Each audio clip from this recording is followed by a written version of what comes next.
3 महामंत्र। ओम त्वमेव साक्षात् श्री महालक्ष्मी महासरस्वती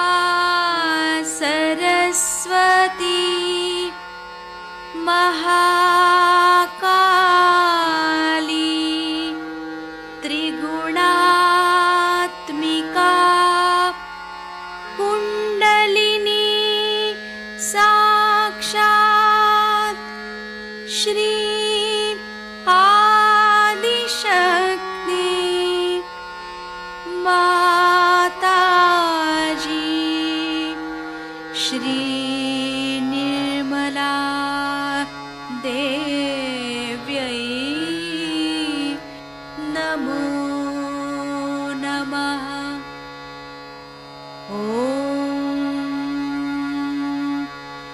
त्वमेव साक्षात् श्री कल्की साक्षात् श्री आदिशक्ति माताजी श्री निर्मला देव्यै नमो नमः।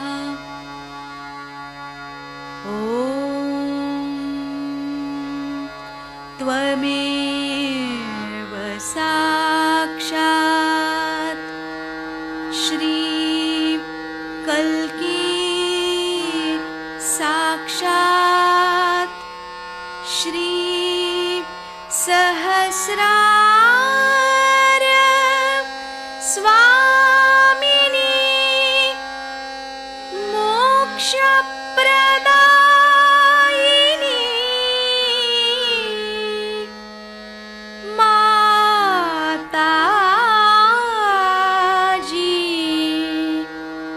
श्री निर्मला देव्यै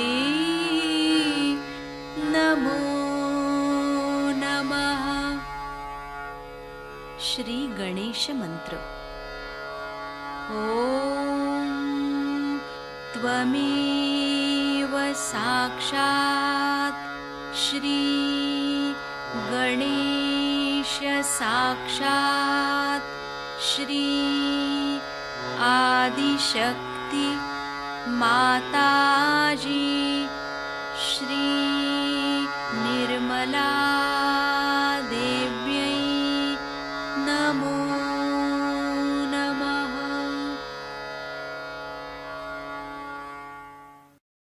जय श्री माता जी। दोनों हाथ माँ के सामने हृदय में श्री माता जी को नमन करेंगे। परम पूजनीय श्री माता जी, हम सभी के हृदय में अपना स्थान ग्रहण कीजिए।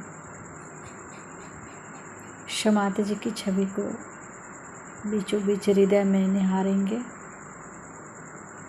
परम पूजनीय श्री माता जी, हम सभी के हृदय में अपना स्थान ग्रहण कीजिए। श्री माता जी, हम सबको क्षमा कर दीजिए, हम सभी अज्ञानी हैं।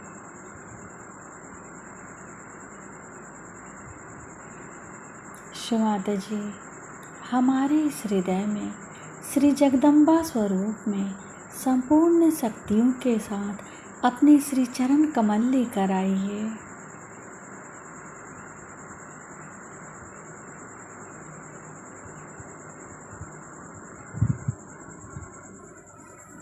धीरे धीरे अपने संपूर्ण चित्त को मूलाधार पे, तीनों मूलाधार को देखेंगे। बाएं मूलाधार,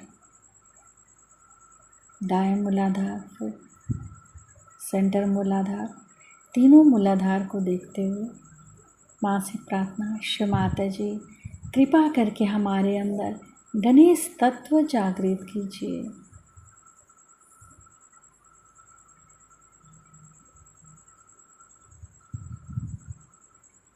धीरे धीरे सुषुम्ना नाड़ी से अपने चित्त को उठाते हुए फ्रंट आज्ञा पे माँ से प्रार्थना, शिव माता जी मैंने सबको क्षमा कर दिया, अपने आप को भी क्षमा कर दिया। परम पूज्य शिव माता जी कृपा करके आप भी हमें क्षमा कर दीजिए।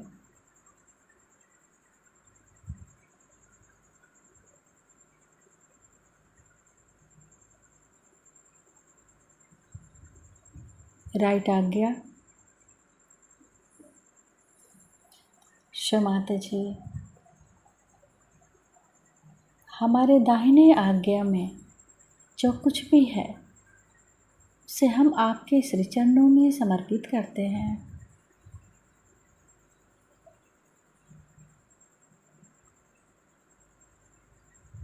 लेफ्ट आज्ञा,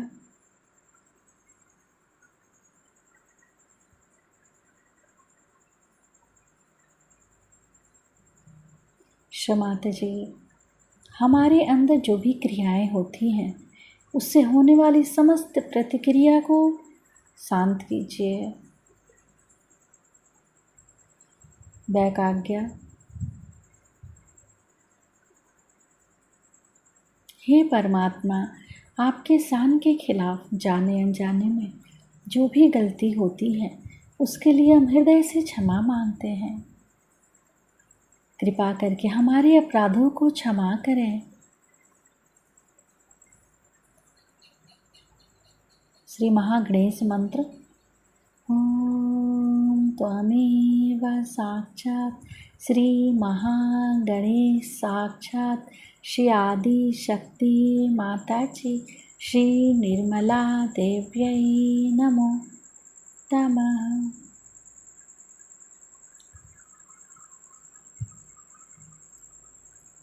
बैक आज्ञा से फ्रंट आज्ञा, लेफ्ट आज्ञा, राइट आज्ञा, अपने आज्ञा के चारों तरफ चित्त रखेंगे एक साथ।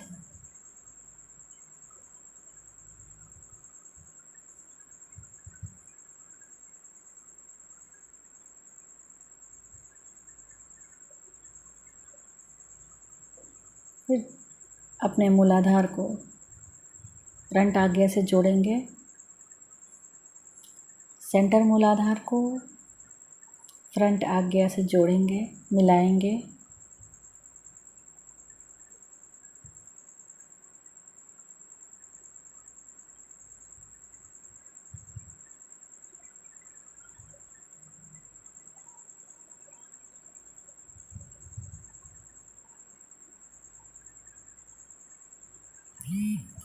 सिर के तालु भाग पर चित्त को स्थिर करते हुए अमृतवाणी सुनेंगे।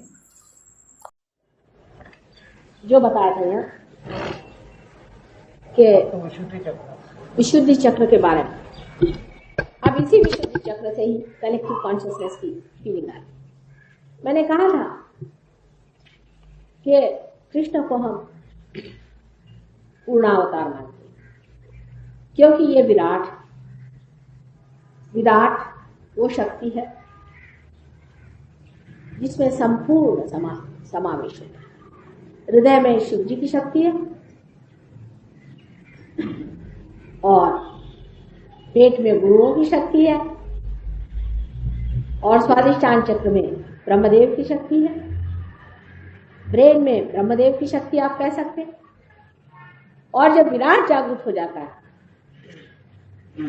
जब विराट का सहस्त्रार खुलता है, तब इसके अंदर बसे हुए हर एक सेल का, पेशियों का भी सहस्त्रार खुलता है। बाइबल में कहा जाता है कि परमात्मा ने मनुष्य को अपने जैसा बनाया, अपना इमेज बनाया।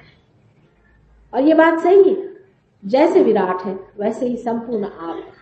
फर्क इतना ही है कि वो करता है और आप बनाए गए, इतना ही अंतर है। वो उन्होंने बनाया और आप बनाए हैं। अब वो चाहते हैं कि आप उनसे परिचित करें। वो चाहते हैं, ये उनकी चाहत है, उनकी चाहत में आपको बनाया है। और आपको बनाने के बाद वो चाहते हैं कि आप उन्हें जानें। ये उनकी इच्छा है, और जब ये उनकी इच्छा है तो ये होकर रहेगा। उसकी भी उन्होंने पूरी व्यवस्था करके रखी है, अपने अंदर पूरा इंस्ट्रूमेंट बनाया है, पूरी चीज बनाई है, मैंने आपको बताई थी आज सवेरे। और अब सिर्फ इतना करने का है कि आपको उनसे संबंधित कर देना है। जैसे ही आप उनसे संबंधित हो जाते हैं, जैसे ही आपकी कुंडलिनी उठ के सहस्त्रार भेदन कर देती है, वैसे ही आप जानते हैं कि आप अकेले नहीं।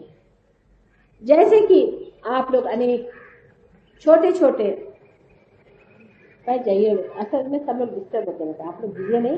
जब हम कहना हम कहेंगे तब आप पूछिएगा, हलू ना का don't walk about because they get disturb, you see, just sit at one point. क्योंकि अटेंशन जब डिस्टर्ब हो जाता है ना तो कुंडलिनी को जो पकड़े हुए हैं हमने वो फिसल जाता है।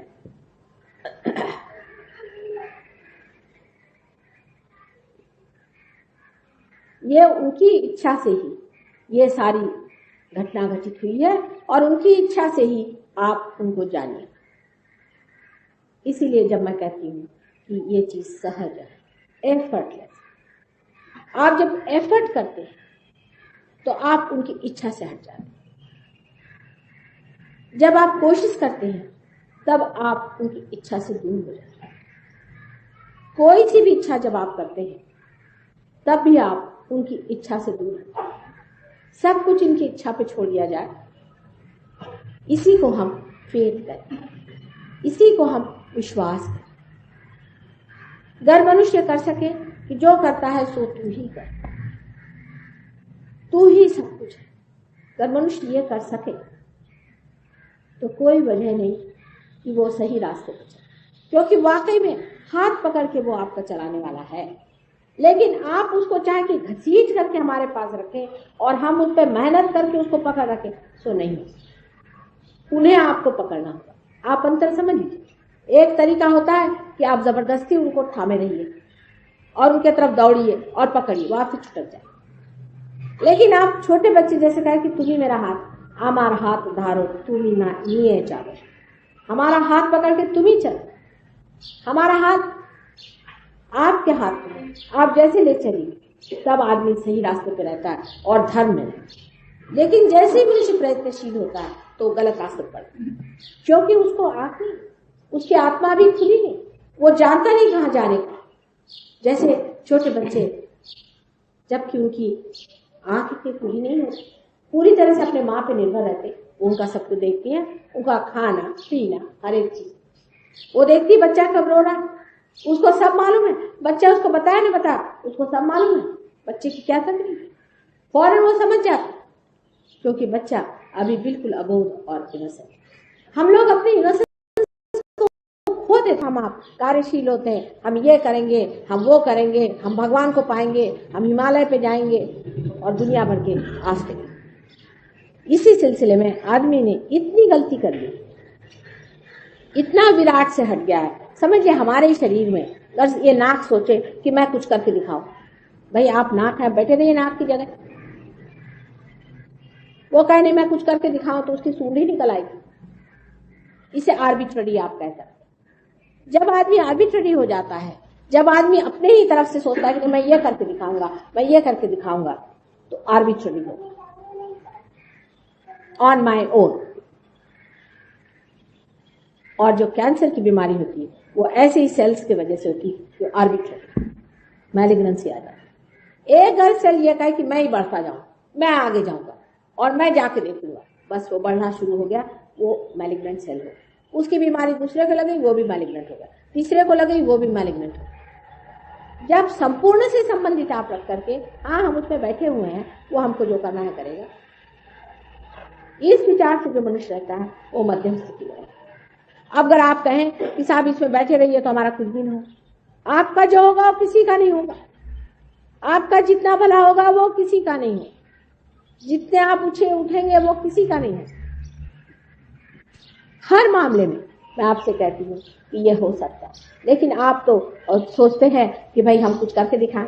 रामदास स्वामी ने कहा अल्पधारिष्ट पाए, भगवान तुम्हारा थोड़ा सा जो अधारिष्ट है उसे देखता है कि चल भाई कर, कह रहा है ना तू, मैं करना है कर। फिर आप धड़ धड़ गिरते, चोट लगती, आफत आती, दोष भगवान पे जाता कि भाई हमने इतनी मेहनत करी, इतना परमात्मा को पुकारा और ये गलती कैसे हो गई माँ? आपको किसने कहा था इतनी आफत करने की? अगर एक ककून के अंदर आदमी बंद रहे तो चाहिए कि वो चुपचाप बैठा रहे, न कि अंधे जैसे इधर धक्का मार उधर धक्का मार और उसके बाद अपने सर हाथ छोड़ करके बैठे, उसके बाद माँ से आके कहे कि माँ देखो ऐसे कैसे होगा। ये सब चीजें एक आश्चर्य की बात है कि मनुष्य स्वयं तो करता ही है एक इंडिविजुअल तरीके से, व्यक्तिगत, पर और भी इसका बड़ा आश्चर्य यह है कि ऐसे लोग एक समूह भी बना लेते, एक बड़ा भारी उसका ऑर्गेनाइजेशन खड़ा कर। इसी सिलसिले में आप देखिए कि पोप साहब ने एक बड़ा भारी ऑर्गेनाइजेशन खड़ा कर दिया, मुसलमानों ने दूसरा कर दिया, हिंदुओं ने तीसरा कर दिया, फलाने ने चौथा कर लिया। माने मैलिग्नेंसी के एक एक सेल खड़े हो गए और ये मैलिग्नेंट है सारी चीज, ये समाज को खा जाए। इनके जोड़ने का या इनको इकट्ठे करने का कौन सा तत्व है? इसका सीमेंटिंग फोर्स क्या है? नफरत, द्वेष, घृणा, कंपटीशन, ईर्ष्या। क्योंकि मुसलमान ऐसे, ऐसे हिंदू को ऐसा, क्योंकि क्रिश्चियन ऐसे, मुसलमानों को ऐसा। सब रिलेटिव है, एब्सोल्यूट कोई बात। और इस तरह की जब चीजें बन जाती है तब विराट में ऐसे सेल्स बन जाते हैं जो मैलिग्नेंट है। और आज का कलयुग का नक्शा बिल्कुल ये है कि सारे विराट में कैंसर हो गया। अगर अपने भारतवर्ष में एक तरह का कैंसर है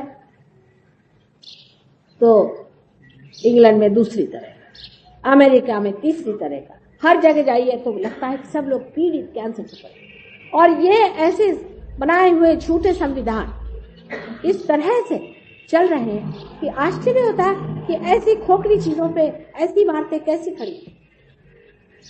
पोप को देखते ही मुझे आश्चर्य होता है कि जिस ईसा मसीह के पास सिर्फ 2 चोगे थे, वो ये पोप इतने बड़े बड़े यहाँ डायमंड्स लगा करके घूमता है और अपने को ईसा मसीह का चुनिंदा ये समझता है।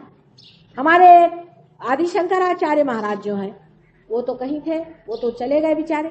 और जो आज यहाँ पर बैठे हुए एक शंकराचार्य साहब है, हमने ये सुना लंदन में कि वो अपने सर पे सोने का छत्र बना रहे हैं, इतने से बटुआ मन, और उस छत्र में वो एक स्पेशल डायमंड्स लगाने चाहते हैं जो खास करके बाहर से आने वाले।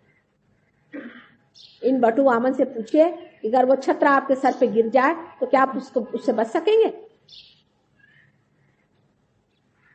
इस तरह की ऊट पटांग बातें सदियों से चल रही है और उसकी मान्यता हम करते रहते हैं। सहज योग ऐसी चीजें क्रांति लाएगा और इन सब झूठी और पुरानी संस्था को तोड़ फोड़ करके इसको सत्य के आधार पर खड़ा कर देगा। नहीं तो दूसरी चीज जो मैंने आज सवेरे बताई थी, वो मनुष्य को जानना पड़ेगा कि सत्य के सिवाय और कोई भी इस संसार में टिक नहीं सकता।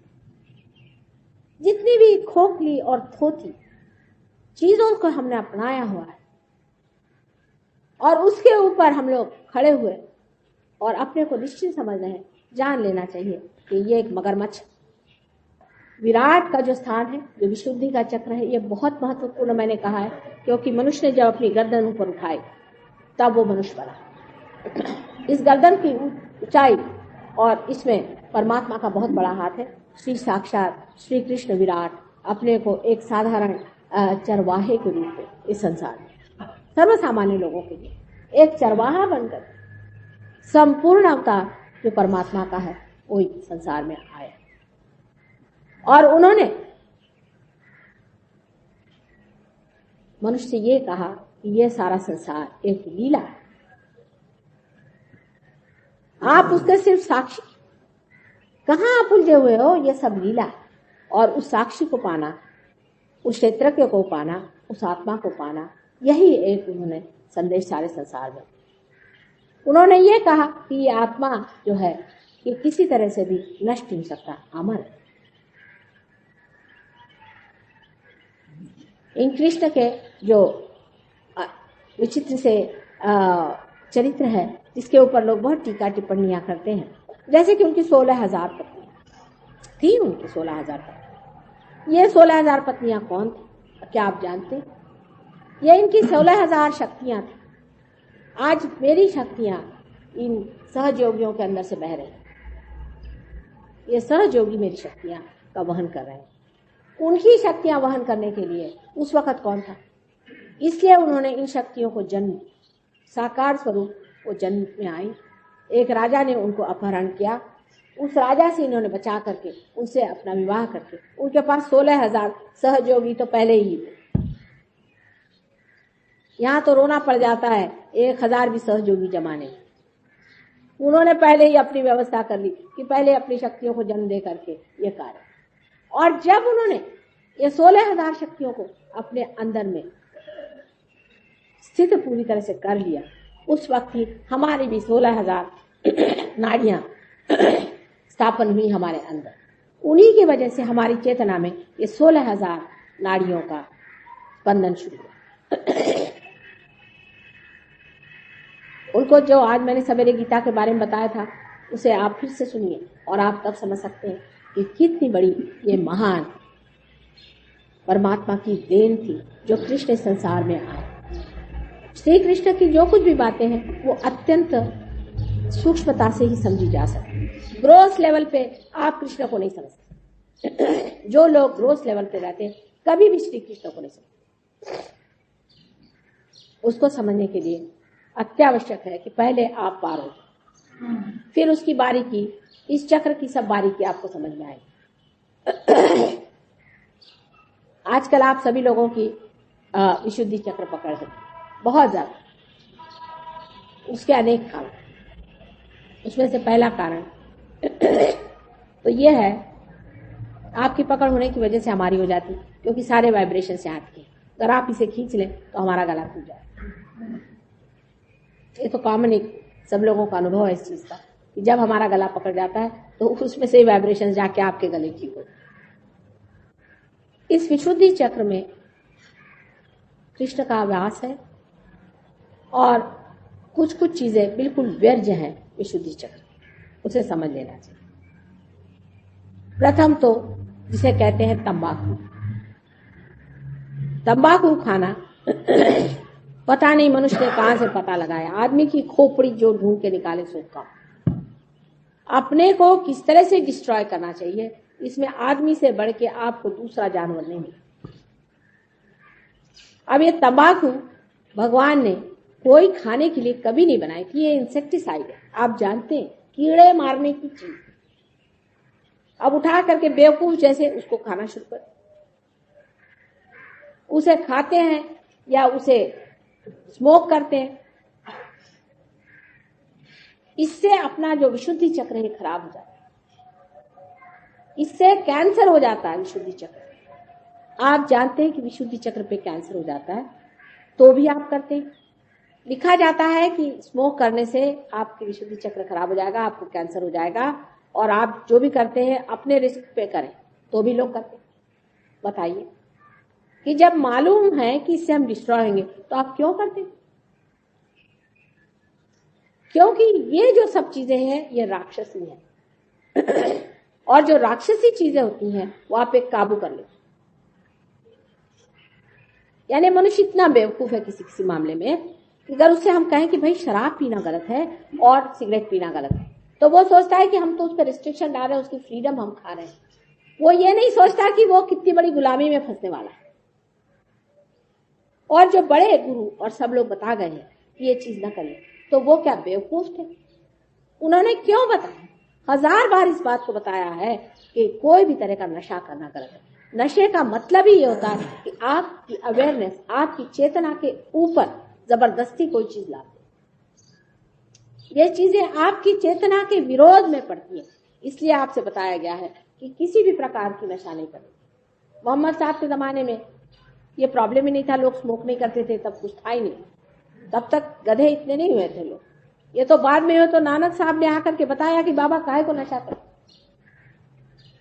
लेकिन उसके बराबर विरोध में हम लोग जाते हैं और वही काम करते हैं जिसको मना करके, एक सीधी चीज है, ये पॉइजन है, इसको मत लो। इससे भी विशुद्धि चक्र खराब जाता है। और ये विशुद्धि चक्र खराब जाता है अनधिकार परमात्मा का नाम लेना, इससे विशुद्धि चक्र बहुत खराब जाता है। एक तो ये खराब जाएगा जबकि आप कोई सा भी नाम अनधिकार, आपको अधिकार क्या, आप किसी भी परमात्मा का नाम ले रहे हैं और उसको पुकार रहे हैं, बुला रहे हैं, क्या आप परमात्मा के साम्राज्य में चले गए? आप तो मनुष्य के साम्राज्य में रहते हैं। आप किसी पुलिस वाले को बुलाओ, ज्यादा से ज्यादा किसी मिनिस्टर को बुला ले, उनको आपने इलेक्ट किया हुआ है। आपका परमात्मा से संबंध कब हुआ? जो आप परमात्मा को पुकार रहे और परेशान करे दे रहे हैं उनको। मेरी जो आज ग्रैंड डॉटर आई थी, उसका मैं आपको किस्सा सुनाऊं। ये रियलाइज सोल है। इनके घर एक बार मैं गई थी, इनके घर के पास एक मंदिर था, तो रात में हमारे साथ सो रही, हमसे कहने लगी कि नानी, ये जो मंदिर है ना, यहाँ से भगवान तो कब के ही भाग गए, सुबह शाम तक हरे राम हरे राम हरे राम करते हैं, वो तो कब के ही भाग गए, अब मैं भी यहाँ से भाग जाऊं। खुद ही सोचना चाहिए कि श्री राम जो सारे संसार के पालन करता है, उनको क्या इस प्रकार परेशान करना चाहिए? आप अगर ऐसा जाकर के मोरारजी भाई के लिए 2 बार दरवाजे पे पुकारिए, ना आप अरेस्ट हो जाइए तो जो कहिए। इसलिए जब भी आप नाम लेते हैं, आपने कौन से अधिकार में श्री राम का नाम, उनका नाम लेना भी कोई सरल काम नहीं। श्री राम का नाम उन्हीं से लेना चाहिए जो असल में गुरु हैं, जो आपको अधिकार दे। जब तक आप पार नहीं होते तब तक आपको कोई भी अधिकार नहीं। अब आप कहिएगा कि गुरुओं ने तो लिखा कि भगवान का नाम रखो, उन्होंने इसलिए लिखा कि वो नहीं जानते थे कि आप लोग पार भी नहीं। बहुत से, मेरे ख्याल से ये विचार है कि बहुतों को यही नहीं पता था कि मनुष्य अभी तक पार भी नहीं हुआ है। पार होने से पहले आप कोई सा भी नाम लेने के अधिकारी नहीं, अनधिकार। नाम तो लेना दूर रहा, उस नाम को लेकर उसकी चटनी बना दे, इससे भी विशुद्धि चक्र खराब हो जाता है। और दुनिया भर के मंत्र जो देखिए सो, जो रास्ते पर खड़ा वो गुरु, कहीं पेड़ पे लटक रहा है वो गुरु, दुनिया भर के अजीब अजीब गुरु इकट्ठे कर लिए। अरे भैया, तुम्हारे गुरु हुए कैसे? उन्होंने हमें नाम दिया। नाम देने के लिए गधा भी काफी, उसके लिए गुरु गाय को चाहिए क्या? नाम देना ही एक कार्य गुरु का होता है कि इसके अलावा कोई और चीज होती है? हाँ, मेरे समझ में आता है गुरु नानक आपको नाम दे भाई, वो थे असल में। एक साहब अभी अफ्रीका से आए, उनको कुछ संस्कृत आती नहीं, वो और भी बढ़िया, उन्होंने ऐसे ऐसे इन लोग को नाम सिखाए। उसका नाम इंगा पिंगा ठिंगा अब ये रख रहे हैं। अब कहिए,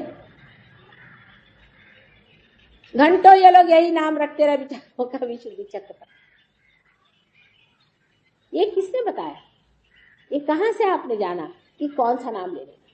जिस दिन आपको नाम की पूरी विद्या आ जाएगी, सारी अविद्या छूट जाएगी। इसकी विद्या कोई आसान नहीं। कौन सा चक्र पकड़ा है, कौन सी स्थिति है, कौन सा नाम लेना चाहिए, कौन सा उसका उच्चारण होना चाहिए, ये सब चीजों का बड़ा ही गहन शास्त्र है। जब तक आपकी कुंडलिनी जागृत नहीं होती, आप कैसे जानिएगा कि कौन सा चक्र पकड़ा है आपका या दूसरे का? समझ लीजिए आपका विशुद्धि चक्र पकड़ा हुआ है और आप नाम ले रहे हैं शिव जी का, हो गया काम खत्म। विशुद्धि चक्र तो वैसे ही गया अनधिकार चेष्टा की वजह से, और शिव जी नाराज हो गए, इसलिए हृदय भी चला गया। ये बड़ा भारी शास्त्र है, इस शास्त्र को समझना चाहिए। जब मैं ये कह रही हूँ, मैं इसलिए कह रही हूँ, मैंने अनेकों लोगों को देखा कि मंत्र समझ करके वो जिस चीज को कहते हैं निहायत बेवकूफी की चीज है। और ये मुझे आपको साफ कहना पड़ेगा। एक बार कबीर ने कहा था, कर का मन का छाड़ी दे, मन का। शायद कबीर को तो कभी किसी ने समझा ही नहीं, और वो भी पार हुए बगैर कबीर को आप समझ ही नहीं सकते।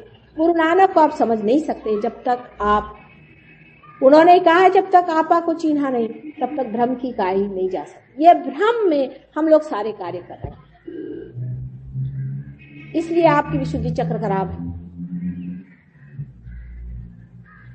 आप अगर किसी भी देवता का नाम ले रहे हैं तो पहले ये जान लीजिए कि एक तो आपका विशुद्धि चक्र खराब जाएगा और उस देवता का जहां राज्य है वो भी जगह खाली जाएगी। इसलिए लोग कहते हैं कि हम बीमार कैसे पड़ गए, हमें तकलीफ कैसी हो गई, क्योंकि दोनों भी चीज अनधिकार है। समझ लीजिए आप डॉक्टर नहीं है और आप जाकर के मेडिसिन ले करके और खाना शुरू कर दें और फिर कहें कि साहब हमने तो दवा ली थी और हम बीमार कैसे पड़ गए। आपने कौन सी दवा ली थी, आपने कहाँ डॉक्टरी पास करी, आपने क्या समझा।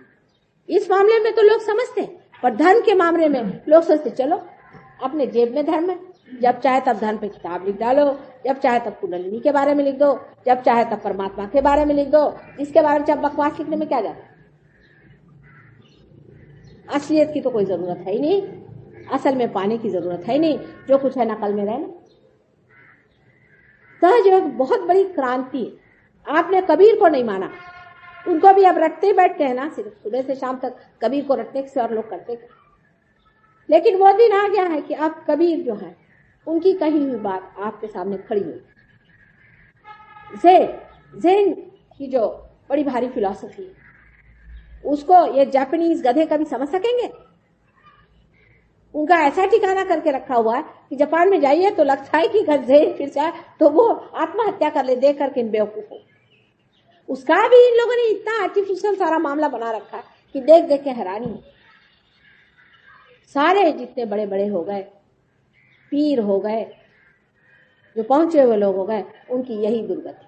जब तक वो जीवित रहे उनकी ताड़ना करी और जब वो मर गए तो इस तरह के उनके तमाशे और इस तरह के उनके चीजें खड़ी।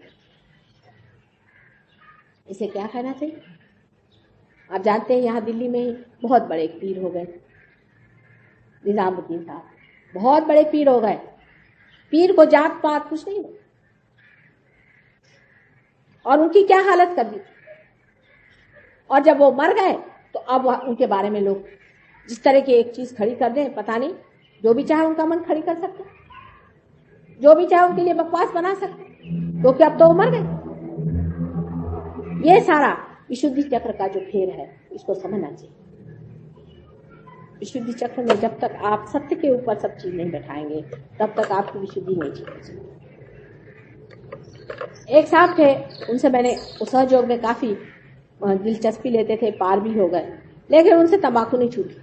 हालांकि बड़ी आश्चर्य की बात है, अधिकतर यहाँ जितने भी लोग बैठे हैं विदेश के, ये बहुत बड़े पीने वाले हर तरह की चीज थे, असली पियक्कड़ भी से कहते हैं कि आपका इनका मुकाबला नहीं हो सकता। कुछ लोग तो मेरे पास आए थे तो बिल्कुल बेहोश हालत। इन लोग में से कुछ हिंदी भी समझ रहे हैं, वो भी जानते हैं मैं क्या कह रही। और इन लोगों ने जैसे ही पा लिया अपनी आत्मा को तो छूट गई सब चीज, क्योंकि जब अमृत मिलने लग गया तब कोई ऐसी चीज थोड़ी ना लेने वाला, अपने आप छूट जाता है। कुछ लेक्चर देने की जरूरत नहीं है, आपको छुड़वाने की जरूरत है। पर एक साहब थे, उन्होंने नहीं छोड़ा, चोरी छिपे खाते रहते थे बेचारे। एक दिन आए, कहले माँ मेरी समझ नहीं आता क्या हो गया। मैंने कहा क्यों। जब भी ध्यान में बैठता मेरा मुंह हनुमान जी जैसा था। हनुमान जी जो है बड़े मजाकिया, सबसे मजाकिया देवता ही है।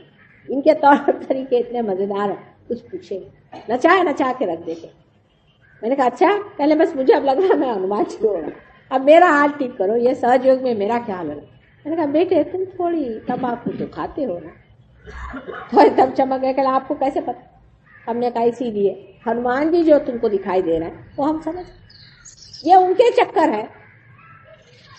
और अब आप कान पकड़िए हमारे सामने और अभी हमें वचन दीजिए आपका सब कुछ छूट जाए, अपने आप छूट जाए। लेकिन इतनी श्रद्धा रखनी चाहिए कि हम जब जागरूक हो गए तब अंधकार हमारे अंदर कैसे रह सकता। इस विशुद्धि चक्र की महिमा कितनी वर्णन करें सो कम है, क्योंकि इसी चक्र के बूते पर मैंने कहा आपकी गर्दन उठी। अब ये जो सर है ये किसी के आगे भी झुकाना बड़ी गलत बात है। सिर्फ एक परमात्मा और उसके बंदे के सिवा और किसी के आगे भी ये सर नहीं झुकाना चाहिए। लेकिन हमारा सर जो हर जगह झुकता है। कल वोट मांगना है तो सबके पास जाएंगे, सर झुकाएंगे, सीधे हर जगह होते रहेंगे, गलत जगह। इतना ही नहीं, गलत गुरुओं के सामने हम लोगों ने अपने सर झुकाए, और जिन्होंने ये सर ऐसे झुका लिए उनके लिए बड़ा मुश्किल है पार।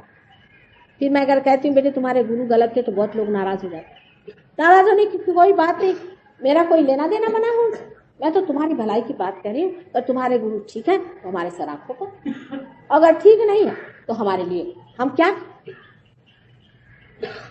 हमें तो कहना ही है जो सही बात है। एक माँ को कहना है, अपने बच्चों से पूरी बात बतानी ही पड़े, वो क्या छुपाएगी। फर्क इतना ही है कि कबीर वगैरह ने तो डंडे ले लेकर के बात की थी, मैं जरा प्यार से कर। माँ है ना, माँ को इसकी अकल ज्यादा होती कि कैस्ट्रॉयल भी देना हो तो चॉकलेट में देना पड़ता, और इसलिए काम बन रहा है और लोग इसको कर रहे हैं। जो गलत चीज है वो गलत चीज है, क्योंकि मनुष्य को अगर परमात्मा को पाना है और यही उसका लक्ष्य है और इसी से उसकी उत्क्रांति होने वाली है और यही उसके सारे जीवन का अंत, तो बाकी सब चीज व्यर्थ और उसका कोई भी महत्व मनुष्य के जीवन के आगे नहीं। अपने जीवन का जब आप महात्म्य समझेंगे, जब आप समझेंगे कि आप उस महान सागर विराट के एक बड़े भारी अंश हैं, जब आप अपनी महत्ता और अपने गौरव को पहचानेंगे, जब आप अपनी इज्जत करेंगे तो खुद कुंडलिनी उठ करके आपको सलाम करेगी और आपको आश्चर्य होगा कि एक क्षण में आप पार हो सकते। लेकिन आपने अपनी इज्जत नहीं की, आपने अपने को मारा नहीं, आपने गलत जगह अपने को झुकाया हुआ है। एक परमात्मा और उसके परम तत्व के सिवा अपने को कहीं भी झुकाने की जरूरत नहीं। अब विशुद्धि चक्र के बाद हम आज्ञा चक्र की बात करेंगे। आज्ञा चक्र जो है ये बराबर ऑप्टिक थैलेमस के बीच में जहां पे क्रॉसिंग होता है, जहां ऑप्टिक नर्व्स क्रॉस करती है, उस बहुत ही सूक्ष्म, अति सूक्ष्म, इसी को लोग कहते हैं कि तीसरी आंख खुल गई। अब ये जो तीसरी आंख खोलते हैं इनको ये नहीं पता कि एक भूत की आंख लिए बैठे हैं। इस आज्ञा चक्र के पास ईगो और सुपर ईगो जैसे दिखाया हुआ दोनों भी उसी के साथ में घूमते। बहुतों को इस चक्र के बिगड़ने से कभी लाइट, कभी कुछ विजन, कभी कुछ दिखाई देता। लोग सोचते हैं वाह वाह वाह हमारे ऊपर ग्रेस आ। ऐसे लोगों का जीवन कोई विशेष नहीं होता, जीवन अत्यंत घृणित गंदे तरीके से रहते हैं और कहते भाई हमको विजन हो रहा, हमने परमात्मा को देख लिया, हमने ये देख लिया, हमने वो देख लिया। आपसे मैंने पहले बताया था कि हमारे राइट साइड में सारी सुप्रा कॉन्शियस और कलेक्टिव सुप्रा कॉन्शियस एरिया है और हमारे लेफ्ट साइड में पूरी कलेक्टिव सब कॉन्शियस एरिया। तो इस चक्र के प्रभाव में अगर आप न रहें और इसे जरा भी हट जाए तो फौरन आपका चित्र इधर या उधर जा सकता। जैसे ही आप इस तरफ में चलेंगे वैसे ही आपको 5 एलिमेंट्स में से कोई सी भी चीज दिखाई देगी। अब आपको मालूम होगा LSD नाम का एक ड्रग, LSD ये विचित्र तरह का ड्रग है। ये आपको सबकॉन्शियस में नहीं ले जाता, ये सुप्रा कॉन्शियस में ले जाता है। और इस ड्रग को पीने से आपको इस तरह के कुछ करिश्मे दिखाई देने लगते हैं कि आश्चर्य में हो जाते हैं कि ये कौन सी दुनिया में आ गए। अब ये जो मूवमेंट है इसकी ये हालत है कि लोग जब मेरे प्रोग्राम में आते हैं, अगर वो LSD लेने वाले तो उनको मैं दिखाई नहीं देती, सब लाइट ही दिखाई देती, क्योंकि मेरा फ्यूचर जो है वो उनको दिखाई देता। किसी को तो सिर्फ हवा ही दिखाई देती, किसी को सिर्फ सूरज ही दिखाई देते, मैं दिखाई नहीं। यहां तक कि ट्रेन में चलते वक्त मैं देखती हूँ, क्योंकि वहां बहुत लोग LSD लेते हैं। सडनली कोई आदमी एकदम खड़ा हो जाता है, मुझे देखते रह जाता, अभी भूत हो। जो सबकॉन्शियस में होंगे वो पहले लाइन हमारे देखते कि ये फलानी थी, ये धमाकी थी, ये थी। दोनों ही चीज गलत। जो आज है, प्रेजेंट है, वही महत्वपूर्ण, इसी को देखना चाहिए। अगर आप और कोई चीज देखते हैं तो ये गलत है, आप बाहर, आप बीच में नहीं। जब आप बाहर होते हैं तभी ये देखते हैं, जब आप अंदर होते हैं तब कुछ भी नहीं देखते। लेकिन ये आप देखते जो है बाहर, ये आपको कोई बाहर ले जाता है, आप नहीं जाते। इसलिए संभल के रहना चाहिए। इसको ग्रेस नहीं कहना चाहिए, इसको किसी तरह से डिवाइन चीज नहीं कहनी चाहिए, पर यह मूवमेंट है अपने ही चित्त का अति पे जाने से ये होता है। बहुत से लोग हैं उनके हाथ में से कुंकू निकलता है, किसी के हाथ में से रुपया निकलता है, किसी के एकदम से घर में गणेश जी आ जाते हैं। एक लंदन, इसमें बंबई में एक साहब है, नाम मुझे याद नहीं आ रहा, उनके यहाँ मूर्तियां आ जाती है और उसमें हीरे भी लगे। तो मुझसे कहले क्या करें, मैंने इसको विसर्जित करो। कहले क्यों? मैंने कहा ये सारी मूर्तियां कोई लोगों के, अतृप्त लोगों की है, जिन्होंने इनको पूजा और उनको कुछ नहीं मिला। अब सोच रहे हैं कि ये मूर्तियां निग्लेक्टेड हैं फैमिलीज में, तो वही ला के डालते हैं। ये तो काम सारा जिसे कहना चाहिए ना भानुमति का पिटारा है। ये चीज उठा के अगर हम यहाँ रख दें और आपने हमारा हाथ नहीं देखा तो आप सोचते हैं कि वाह वाह वाह ये भगवान ने काम। क्या भगवान को और कोई काम नहीं?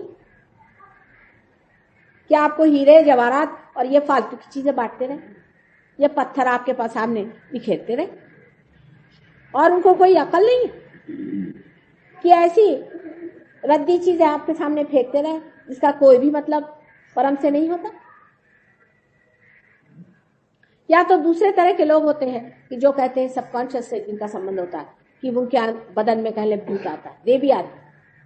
अब वो आई हूँ शुरू हो गया, कहले में देवी आ गई। देवी के पास लोग गए, उनकी टीका लगाए और उनसे पूछते क्या घोड़े का नंबर बताइए। आप सोचिए कि देवी को और कोई धंधा है कि क्या वो घोड़े के नंबर बताएंगे आप? इस तरह से कितना अपमानित परम तत्व को संसार में किया। लोग तो बड़े बड़े ऐसे धतिंगों के पीछे घुमा कर, हमने देखा है वहां हमारे नागपुर के पास एक साहब है, उनका नाम है गुलाब बाबा। वो महाशय हमारे शिपिंग कॉर्पोरेशन में एक पर्सन, उनके पिताजी बड़े शरीफ आदमी थे, वो कुछ काम धाम नहीं करते थे तो उनको पर्सन बना दिया। पर्सन बनाने के बाद में वो जब लौट के वहां से आए तो उन्होंने फिर से अपने धंधे शुरू कर दिए। इसी बीच उनके पिताजी की मृत्यु, उन्होंने जाके अपने माँ के जेवर बेचे, बीबी के जेवर बेचे, घर बेच दिया, सब बेच बाच करके गायब। उनकी अम्मा आई हमसे कहने लगी कि माता जी बताइए वो क्या जीवित है? मैंने कहा जीवित तो खूब है, वो दुष्ट कहाँ मरने वाला है। तो कहने लगे फिर क्या करें, सब चला गया, अब हम कहाँ जाए? हमने कहा देखो कुछ हो सकता है तो करें, तो जगह वगैरह बना ले तुम्हारे लिए। उसका 1 साल बाद आई, कहने लगे कि भाई उन्होंने बहुत सारा रुपया हमको भेज दिया और हमने घर वर फिर से वापस ले लिया है और हम अब आराम से हैं, लेकिन मुझे शंका होती कि लड़का है तो कहाँ है, क्योंकि इसको तो कमाने की अकल नहीं थी। तो मैंने कहा पता करो। उसके दूसरे साल जब हम यहाँ आए तो उन्होंने बताया कि माँ मैंने तो उसके सारे पैसे का तो भैया वापस ले ले, क्योंकि वो तो कुछ धतिंग करा। मैंने कहा क्यों? कल आजकल गुलाब बाबा बन के नागपुर के पास गए। मैंने कहा अच्छा, उनके नाम है असल में छोटू निम्बाई। और आपको आश्चर्य होगा कि बिरला जी के घर की मोटरें भी उनके यहाँ जाती, यही छोटू निम्बाल करते। ऐसे बेवकूफ लोग दुनिया में हैं जिसकी कोई हद नहीं। और मैंने उनसे फिर खबर भेजी कि उसको बोला कि मैं आ रही हूँ नागपुर तुम्हारे गुलाब बाबा को, तो 1 महीना वहां से गायब रहे, पता नहीं कहाँ गायब रहे, कोई एक अक्षर भी इसमें झूठ नहीं। और जब लोगों ने जाके बताया कि वो माता जी निर्मला देवी भी आने वाली, 1 महीना वो नागपुर से गायब। और उनके बड़े बड़े लोग, सारे बड़े बड़े लोगों की मोटरें, गाड़ियां सब जा रहे हैं, फल जा रहे हैं, चांदी के बर्तन जा रहे हैं, ये जा रहे हैं वो। ये सारे भूतों के प्रकार है, ये हिप्नोसिस है। ये हिप्नोसिस आप पे करके आपको खूब अच्छे से आपका माल टाल और आपकी बीवी बच्चे सबको ठिकाने लगा। ये चीज सब आज्ञा चक्र से होता। बहुत से लोग आज्ञा चक्र को घुमा देते। एक साहब और है, वो रक्त बीज का अवतार है, रक्त बीज है साक्षात, वो आपके आज्ञा को घुमा देते। आज्ञा पे उंगली डाल दी, कहने लगे कि डिवाइन लाइट आ गई। आपने सोचा बस स्पार्क आ गया, क्या कहने। बाद में वो स्मगलिंग में पकड़े गए, दुनिया भर के धंधे, और आजकल उनके फोटो छप रहे, कोई यांकी बन के घूम रहा। ये रक्त बीज, क्योंकि उसके जितने भी शिष्य मेरे पास आए सबको ल्यूकेमिया की बीमारी, ये इसकी पहचान। आप सोचे कि चक्र को घुमा करके उसके अंदर में ऐसा डेविल डाल दिया कि आप ल्यूकेमिया के शिष्य, ल्यूकेमिया के वो हो। अब इसका चक्कर मैं आपसे बता नहीं सकती कि ये सब होने पर भी, उनके बारे में पेपर में छपने के बाद में भी सब दूर हो गया, तो भी उनके हजारों शिष्य आ गए। क्या मनुष्य का दिमाग है मेरी समझ में। एक से एक महादुष्ट लोग, इनके बारे में सब कुछ छापा गया, सब कुछ बताया गया, लेकिन तो भी लोग उन्हीं के पीछे में जाते। फिर ऐसे लोगों के लिए क्या कहना चाहिए। इस आज्ञा चक्र की पकड़ तभी हो जाती जब हम गलत आदमी के सामने अपना सर झुकाते। किसी को भी अपना आज्ञा चक्र आपको छूने नहीं देना चाहिए जब तक आपको कोई अनुभव ना आ जाए सामूहिक चेतना। ये सामूहिक चेतना जब आपके अंदर जागृत हो जाती है, जब आपके अंदर ये चेतना आ जाती है, तब आप महसूस कर सकते हैं, आप दूसरों को महसूस कर सकते हैं, उनके चक्र महसूस कर सकते हैं, अपने चक्र महसूस कर सकते हैं, और उनको आप ठीक कर सकते हैं। बैठिए, जाना है।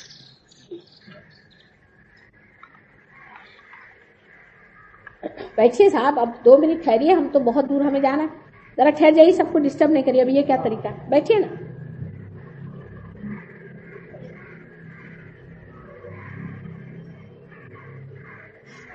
अब जाना भी है तो चुपके से चले जाइए, सबको डिस्टर्ब करने से फायदा। अब ये आज्ञा चक्र के लिए मैंने आपसे इसलिए बताया क्योंकि ये बहुत महत्वपूर्ण है। इस आज्ञा पे हम सिंदूर लगा लेते हैं। सिंदूर क्यों लगाते हैं? पंजाब में आजकल औरतें सिंदूर ही नहीं लगाती, पता नहीं ऐसा रिवाज क्यों बना लिया, और कब से बना लिया ये भी मेरे समझ में। सिंदूर से क्या होता है? क्योंकि औरतें मन से जरा कमजोर होती हैं। सिंदूर लगाने से आपको मालूम है रेड लाइट जो होती है इससे बहुत बचत हो जाती है। जो लोग कोई देखते हैं इस रेड लाइट को, जो कि इनको कि मैं कहती हूँ स्पिरिट्स वगैरह होते हैं, वो घबराते हैं, वो जानते हैं कि ये माँ का मार्ग है और ये चीज सुरक्षित है। बाइबल में तक इसका जिक्र है कि जिनके जो लोग चोजन होंगे उनके माथे पे मार्क, इससे वो जाने जाए। इतना जरूरी है सर पे ये मार्क लगाना औरतों के लिए कि इसी से उनकी रक्षा होती है सैतानिक फोर्स। कोई बाइबल में ऐसा लिखा नहीं है कि आप मत लगाइए, उल्टे लिखा है कि यह पहचान है उन लोगों की जो चोजन लोग। अब आपको आश्चर्य होगा कि ये जो चक्र है, इस चक्र पे साक्षात क्राइस्ट विराजते। क्राइस्ट दूसरे तीसरे कोई नहीं है, ये श्री गणेश के ही अवतार है। इनको किस तरह से बनाया गया था, इसको अगर आप कभी भी देवी भागवत पढ़ें मार्कंडेय जी का तो आपको पता होगा। ये महाविष्णु के स्वरूप में पहले बनाए गए, फिर इनका डिस्क्रिप्शन दिया गया, वर्णन दिया गया, उसमें बताया गया कि किस तरह सारे संसार के आधार हो और किस तरह से कृष्ण ने, जो कि इनके पिता, कृष्ण ही क्राइस्ट के पिता है, इसीलिए इनको क्रिस्ट कहते हैं क्योंकि ये कृष्ण के जैसे कहते हैं सरनेम की तरह से। और यशोदा जी का नाम, अपने यहाँ यशोदा जी को यीशु भी कहते हैं, इसलिए इनका नाम यीशु। इस प्रकार राधा जी ने स्वयं रखा था और राधा जी ही इनकी माँ। अब झगड़ा किस बात का? क्योंकि कृष्ण ने कहा था कि ये जो प्रणव है, ये जो शक्ति है, ये कभी भी नष्ट नहीं होती, इसलिए उन्होंने इस संसार में अवतरण किया था। और इस अवतरण में उन्होंने ये दिखा दिया उनके पुनरुत्थान में कि जब ये प्रणव साक्षात जन्म लेता है तो ये नष्ट नहीं। बाकी जितनी भी बड़ी बड़ी हस्तियां अवतरण यहाँ आए हैं, उन्होंने शरीर धर्म धारण किया था सिवाय इनके, क्योंकि ये साक्षात प्रणव, गणेश साक्षात प्रणव, ओम खुद, जब वो अवतार लेंगे तो वो नष्ट नहीं हो सकते दिखाने के लिए। इसलिए इन्होंने संसार में जन्म लिया था और बड़े थोड़े समय के लिए इस संसार में रहकर वो इस संसार से चले। अब ये क्राइस्ट है या नहीं और ये प्रणव है या नहीं, ये श्री गणेश है या नहीं, इसकी पहचान क्या? क्योंकि हम कह रहे हैं इसलिए आप हमारा विश्वास न करें। जैसे आपकी कुंडलिनी जागृत हो जाए और आप देखेंगे जब आप दूसरे की कुंडलिनी जागृत करते हैं और अगर यहाँ आकर चक्र रुक जाए तो आप ईसा मसीह ने सिखाई हुई जो लॉर्ड्स प्रेयर है वो कहे, फौरन यही मंत्र यहाँ काम करेगा और कोई नहीं चलेगा।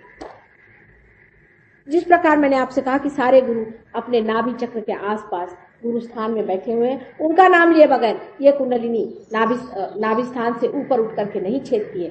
उसी प्रकार जब कुंडलिनी आके यहाँ रुक जाती, उन्हीं का नाम लेना। अब जो मैंने गांधी जी की बात कही थी उसका आपको सिलसिला बनेगा कि किस तरह से धीरे धीरे उन्होंने भी यही बात की। अब और दो यहाँ माथे पर बहुत बड़े अवतरण है, एक तो बुद्ध, दूसरे महावीर। अब ये एक विशेष तरह के अवतरण बनाए मनुष्य के गाइडेंस के लिए, एक बहुत ही विशेष तरह। ये दोनों भी लव और कुश, लव और कुश, इन्होंने जन्म संसार में बुद्ध और महावीर के नाम से किया। दोनों की माता एक ही और दोनों इस संसार में कंटेम्पररी माने जाते हैं, समकालीन। ये दोनों का जन्म लव और कुश का जब नाभि चक्र के पास चंद्र और सूर्य नाड़ी के साथ हुआ।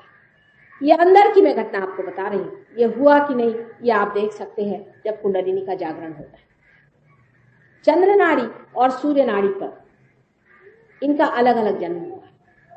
सूर्य नाड़ी पर बुद्ध का जन्म हुआ है, चंद्र नाड़ी पर महावीर जी का जन्म। इसीलिए महावीर जी ने नर आदि के बारे में बहुत कुछ बताया और बुद्ध ने प्रकाश के बारे में बात करते हैं, इसी इनको लाइट ऑफ एशिया कहते हैं।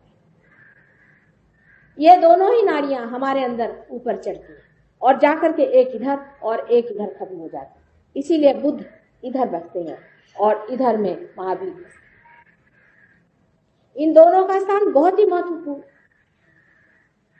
क्योंकि यही दो व्यक्ति ऐसे हैं कि जो मानव रूप धारण पूर्णतया करके ऊंचे स्थल पर, एक बहुत ही विचित्र अभिनव चीज। पर आपको पता है कि इन्होंने फिर से संसार में जन्म लिया, क्योंकि जब उन्होंने देखा कि अहिंसा का मतलब इतना विपर्यास और उसको दूसरे धरातल पे लोगों ने पहुंचा दिया और उसको पटक के उसे खत्म कर दिया। इसका मतलब प्राणी मात्र और महावीर के, आप जानते हैं कि जैनी लोगों का तो यहाँ तक कि खटमल को बचाते हैं और खटमल को छोड़ देते हैं कि वो जा करके और एक ब्राह्मण के शरीर के रक्त को पिए और जिससे खटमल बच जाए। ये क्या अहिंसा हो सकती है? आप ही सोचिए कि क्या मैं खटमलों को रियलाइजेशन दूंगी या मच्छरों को दूं या चिकन को दूं? मनुष्य को देने का है ना। फिर एक मनुष्य को आप खटमलों से परेशान करते हैं और सोचते हैं कि इससे आपका धर्म हो रहा है। इस तरह की विक्षिप्त और विकृत कल्पनाएं समाज में फैल गई। बुद्ध के लिए भी एक ज़ेन को छोड़ करके जो विदितामा थे उनकी बात छोड़ दीजिए, हालांकि उनको तो निकाल ही दिया हिंदुस्तान से। बाकी जितने भी बुद्धिस्ट हैं उन्होंने क्या हालत कर जा करके बाहर आप देखिए कि उनके दांत से लेकर हर एक चीज को पूजने लगे। बुद्ध ने तो यहाँ तक अनिश्वरवाद की स्थापना करी कि ईश्वर के बात करते ही साथ लोग इस तरह के झमेले में फंस जाए। उनका अनिश्वरवाद भी ठीक है, अगर आप रियलाइज हो जाए आज यहाँ और हमें आपको न बताएं कि परमात्मा है, आप भी अनिश्वरवाद की बात करें, आप भी सिर्फ आत्म परीक्षा की बात करेंगे, आत्मज्ञान की बात करें, क्योंकि आत्मज्ञान की बात करने के बाद ही परमेश्वर के ज्ञान की बात करनी चाहिए। इस बात को समझ के ही उन्होंने सिर्फ अनिश्वरवाद कहा था, क्योंकि उससे पहले अगर ईश्वर की बात करो तो आप राक्षस को भी पूछते हैं और उसको ईश्वर मानते। You may worship a mammon and call it Ishwar, इसलिए उन्हें अनिश्वरवाद की बात पहले करी कि मनुष्य जिस लेवल पे है, बड़ी यथार्थ है सारी चीज, बड़ी यथार्थ है कि उन्होंने अनिश्वरवाद इसलिए कहा कि जब भी मनुष्य आत्मा की परीक्षा के बगैर, आत्मा को जाने बगैर किसी भी ऐसी चीज को पूछता है तो वो जरूरी है कि गलत रास्ते पे जाकर और गलत चीज को। उसके अनिश्वरवाद में बड़ी ठोस, बहुत ही ठोस एक सुझाव, एक समझौता, एक बड़ी सूझबूझ कि वो समझ गए इंसान किस लेवल पे। उन्होंने ईश्वर की बात की ही नहीं, वो तो बाद में होगी, पहले सेल्फ को रियलाइज। ये बहुत बड़ी बात है, क्योंकि इस तरह की बात कहने में एक तो ये हो सकता था कि लोग इनको कहते कि अरे ये तो ईश्वर में विश्वास नहीं करते, हटाओ फेंको इस आदमी। ये बहुत बड़ी एक संभावना थी। लेकिन जब उन्होंने अपने शिष्यों को देखा इस तरह की गधापंथी करते हुए, तब फिर उन्होंने जन्म लिया। आपको आश्चर्य होगा, और वो कहाँ लिया था? क्या आप जानते हैं? क्या आप बता सकते हैं? हसन और हुसैन जो दोनों करबला में मारे गए थे, ये दूसरे तीसरे कोई नहीं थे, और हमारे ही महावीर और बुद्ध।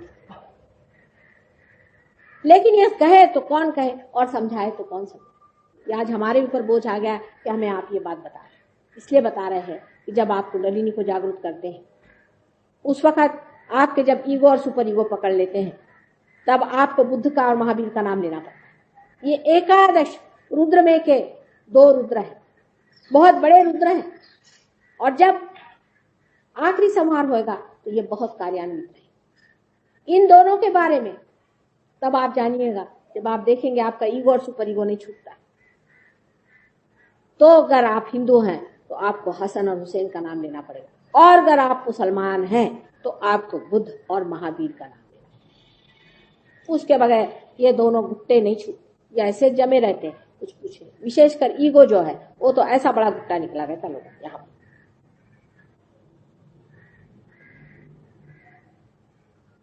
अब ये जो 2 नाड़ियां हैं, इसके ऊपर में जो चीज घूमती है, जिसे हम प्री कॉन्शियस माइंड कहते हैं, इसके चलाने वाले श्री हनुमान जी।